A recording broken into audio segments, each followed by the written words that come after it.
Jumapili. So Sunday. Ya pili. The second Sunday of the year. Umetujalia kuifikia. He has enabled us to reach that day. Baada ya kusanyiko kuu. After the great crusade. Ambalo bado hangover iko.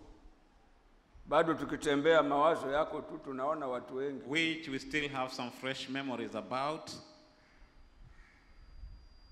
Na amani tuliyokuwa nayo. And the peace that we also had. Utulivu tuliyokuwa nao. And the calmness that we also had. Na ulinzi tuliyokuwa nao. And the security or protection that we had. Yote hayo yalifanywa na nani? And all that was done by who? Na huyo Mungu wetu. By that God. Baba mwanzilishi na mama mwanzilishi. The God of our founder mother. Sirimba aliyafanya hayo. We did not pay for him to do that. Yalifanywa na Mungu wetu. They were done by our God.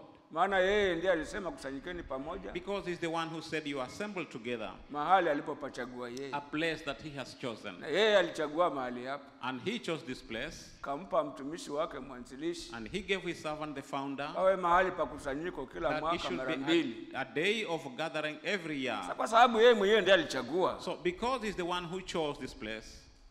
Yeye mwenyewe ndiye alipachagua. He is the one who chose this place. Akapaweka mahali pa makusanyiko. And he put this place to the na watu ni wake huyo Mungu, watu wote ni wake. And all the people belong to him. Na yeye ndiye aliyewaokoa. And he again is the one who saved them. Na yeye ndiye alisema kusanyikeni pamoja. And again he said that should not forsake gathering. Basi yeye ndiye huwaleta. So he's the one who brings them. Na yeye ndiye huwaregesha. And again he's the one who returns them. Si mtu anayewaleta. It is not a man who brings them.